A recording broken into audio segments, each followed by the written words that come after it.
कई माँ बाप होते हैं बोल देते हैं, आज क्योंकि मैं आप खुले मन से बात कर रहा हूँ, मैं वैसे तो कर नहीं रहा हूँ, पटवारियों के बीच में हूँ।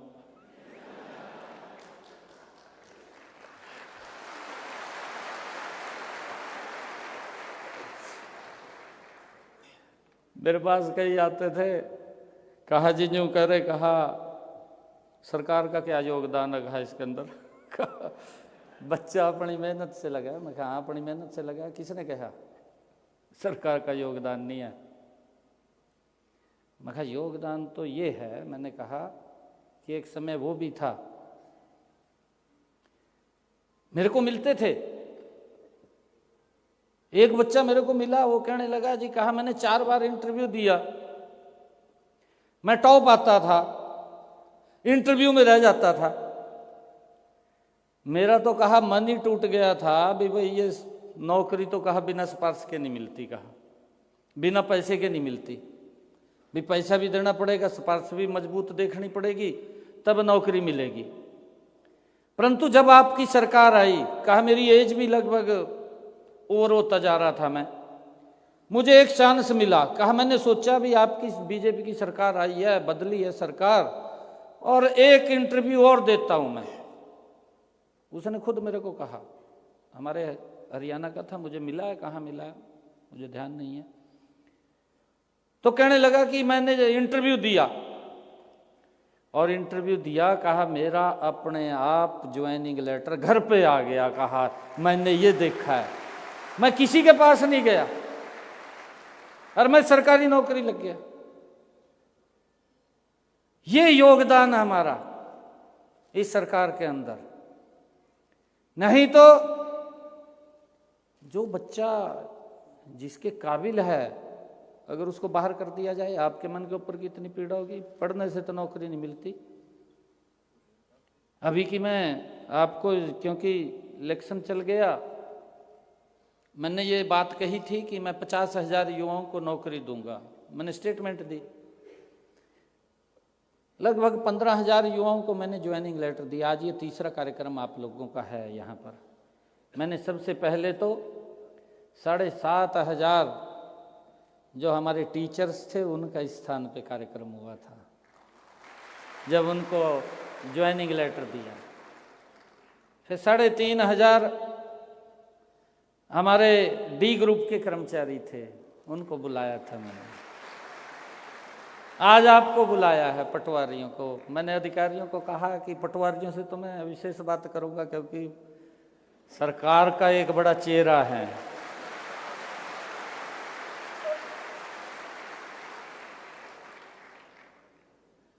नहीं तो, क्योंकि सबसे ज्यादा काम आप लोगों से पड़ता है लोगों को।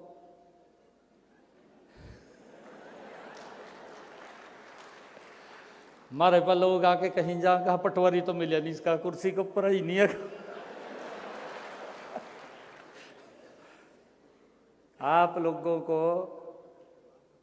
मुझे खुशी है, मुझे गर्व भी है। आप जितनी ताड़ियां बजाते हैं ना, मुझे उतना गर्व होता है।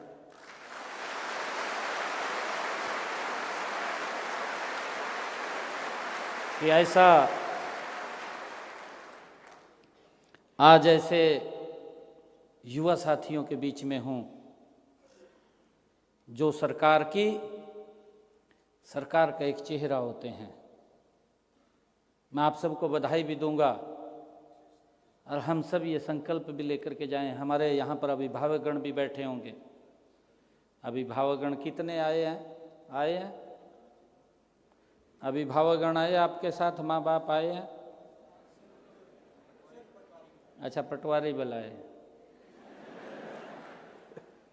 मैंने तो कहा था भी अभिभावकगण को भी अवश्य बुलाना। उनका भी हम सबको बड़ा आशीर्वाद है, उनकी मेहनत है। उन्होंने बड़ी तपस्या, कठिन तपस्या करके आप लोगों को पढ़ाया है, और आज आप इस काबिल बने हैं। ये उन्हीं का ही आशीर्वाद और प्रताप है।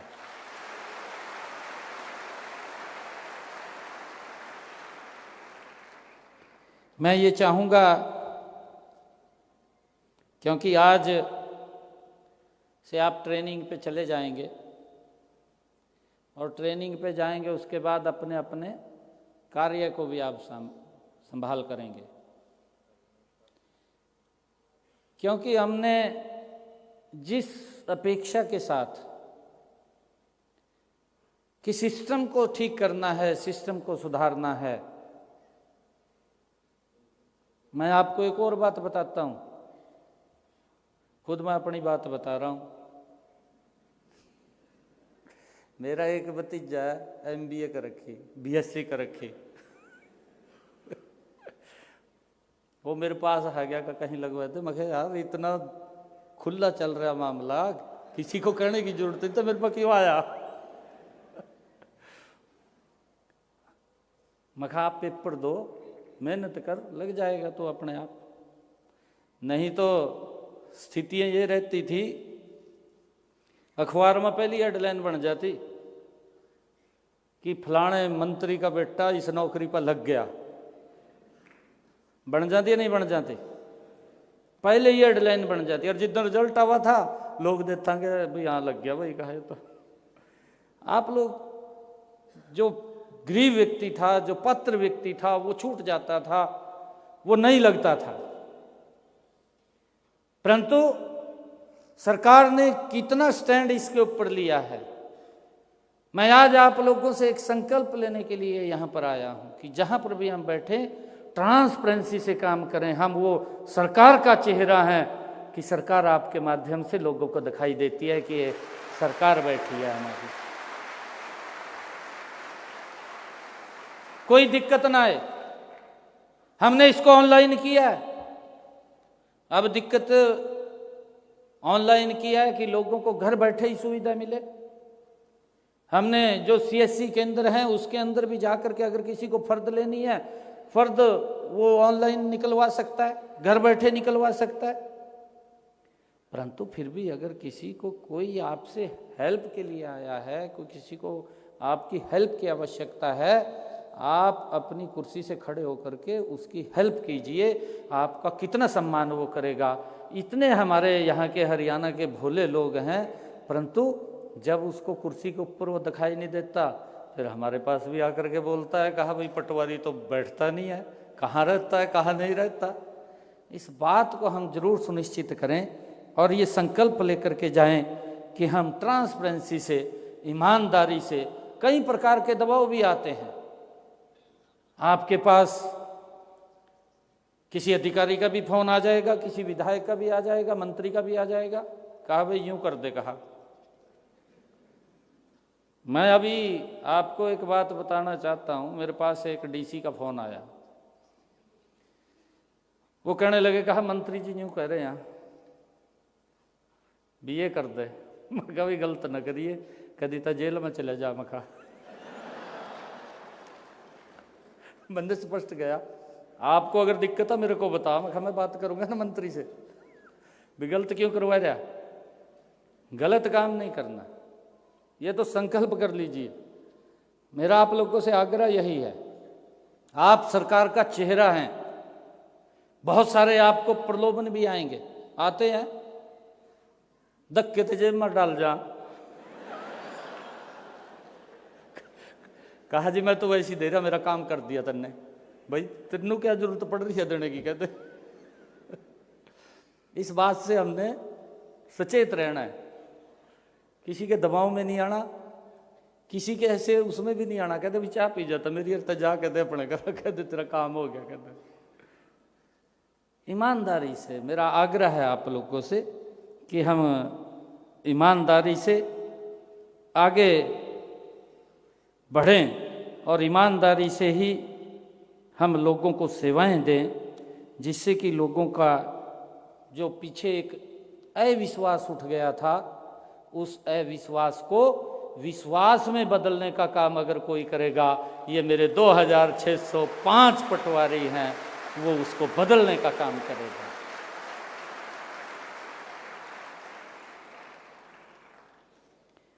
और मैं आप लोगों को बताना चाहता हूं कि कितनी हेल्प हम करते हैं। अभी हमारे विपक्षी दल इलेक्शन के अंदर ये कहने लगे कहा जी वो कोर्ट में चले गए, चीफ इलेक्शन कमीशन पे चले गए, कहा जी रिजल्ट निकाल रहे हैं और रिजल्ट ना निकालें, उसको रोक लगाई जाए। एक बड़ा नेता इनका दिल्ली का, वो चीफ इलेक्शन कमीशन पर जाकर पेश हो गया और जाकर के वहाँ पर उसने कहा कि हरियाणा सरकार रिजल्ट निकाल रही है, उसको रोक लगाई जाए। उसने लेटर काट दिया, कहा जब तक कोड ऑफ कंडक्ट लगा हुआ है तब तक कोई रिजल्ट नहीं निकलेगा। मन ने भी कह दिया, मैं कहा नहीं निकलेगा, हम नहीं निकालेंगे, हम क्यों निकालेंगे। मन ने भी बंद कर दिया। मेरे पास युवा इकट्ठे होकर के आए, उनको चिंता हो रही थी, उनकी चिंता भी वाजिब थी। चिंता ये वाजिब थी उनकी, उनका एक प्रत्याशी चुनाव लड़ रहा था, उसने घोषणा कर दी, और मेरे ख्याल से आपके सामने ही लड़ रहा था, एनआईटी से लड़ रहा था।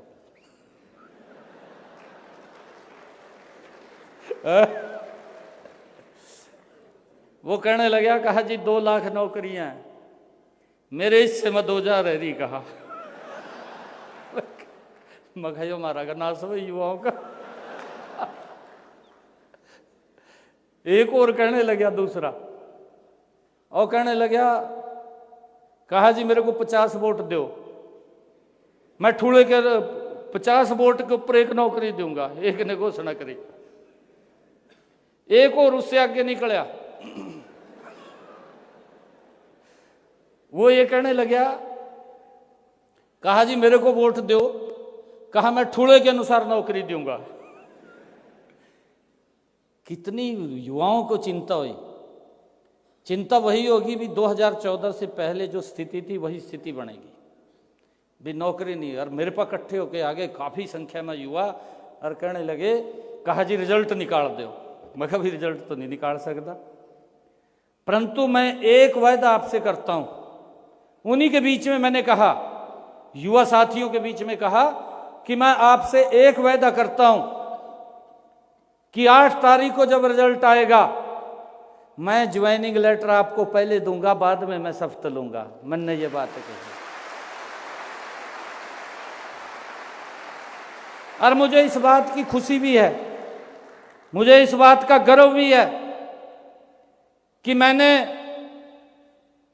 अपने 25,000 युवाओं को पहले ज्वाइनिंग लेटर दिया, बाद में मैंने अपनी ज्वाइनिंग के ऊपर साइन करा, बिना पर्ची बिना खर्ची के दिया,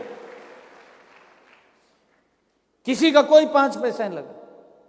एक बड़ा माहौल आज प्रदेश के अंदर युवाओं के बीच में है, एक विश्वास जगह है, जो विश्वास खो चुके थे कि पढ़ने से नौकरी नहीं, नौकरी किसी के चक्कर काटने से मिलेगी। आज युवाओं में एक बड़ा विश्वास ये जगह है कि नौकरी तो पढ़ने से ही मिलेगी, चक्कर काटने से नहीं मिलेगी। आप सहयोग करिए, आप सबका मैं दिल से बहुत बहुत आज धन्यवाद करता हूँ। आप सबको मैं बधाई भी देता हूँ, आपके माँ बाप को भी मैं बधाई देता हूँ, सभी अभिभावकगण को कि उन्होंने इतनी मेहनत से आप लोगों को पढ़ाया और पढ़ा करके आज आप उस मुकाम के ऊपर पहुँचे हैं। जो आपके सपने थे उन सपनों को आपने पूरा किया है। आप सबको मैं बहुत बधाई देता हूँ, क्योंकि मेरे पास एक पर्ची इन्होंने दी है, मेरा कहीं जाना है, मैंने उसके अंदर काफ़ी दबाव भी हो गया है। और क्योंकि मैं ये भी देखता था, क्योंकि कई बातें थी जो आप लोगों से आज मैंने शेयर करनी थी। हमारे अनुराग जी ने भी अभी आपसे बात किया कि प्राकृतिक आपदा किसान की आ जाती है, उसके अंदर बड़ी भूमिका पटवारी की होती है। मैं देखता हूँ कोई प्राकृतिक आपदा आएगी, ये पटवारी राजा हुआ और गांव में जाकर बैठ गया, गांव वाले कोई दूध ले रहा, कोई लस्सी ले रहा, और वहीं बैठ कर बरका चला गया। ये भी समय था कि जिन लोगों को खराबा हुआ उनको मुआवजा नहीं मिलता था, और जिसका खराबा नहीं होया उसको मुआवजा मिल जाता। मेरा आप लोगों से आग्रह ये है, हमारे पास आजकल एडवांस टेक्निक भी आ गई है, हमारे पास ड्रोन का सिस्टम भी है। ड्रोन के साथ साथ सैटेलाइट के द्वारा भी चेक कर लेते हैं, देख लेते हैं। परंतु जब आप अपनी ड्यूटी के ऊपर जाएं, हर व्यक्ति को आपका पूरा ये मिले कि अगर कोई प्राकृतिक आपदा आई कि किस व्यक्ति का खराबा हुआ है, उस व्यक्ति तक पहुंचना ये हमारी जिम्मेवारी है, ताकि ठीक व्यक्ति को मुआवजा मिले, ये कोई गलत व्यक्ति मुआवजा ना ले जाए। इस प्रकार का भी सिस्टम हमने खड़ा करना है, देखना है। आप सबको आज मैं बहुत बधाई देता हूँ, शुभकामनाएं देता हूँ। जितने हमारे नवनियुक्त पटवारियों के उज्जवल भविष्य की मैं कामना भी करता हूँ। आज आप लोगों की कुछ मांगे थी, मैं उन मांगों की भी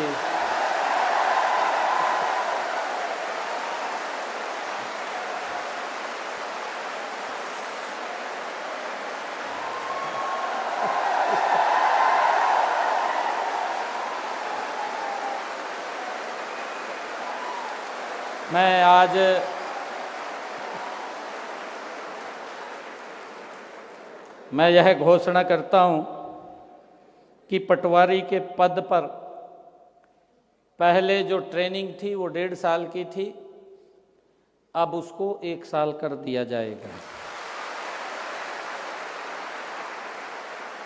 ये प्रशिक्षण 1 वर्ष का होगा और प्रशिक्षण की अवधि आपकी सेवा में ही शामिल की जाएगी।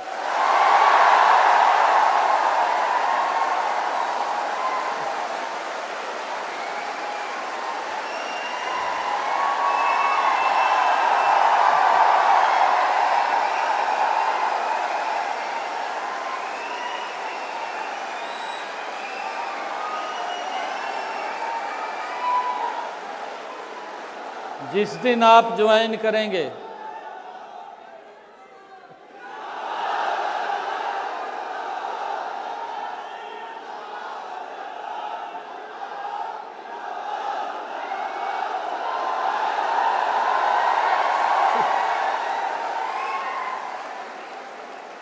जिस दिन आप ज्वाइन करेंगे उस दिन से ही आपकी सेवा शुरू हो जाएगी।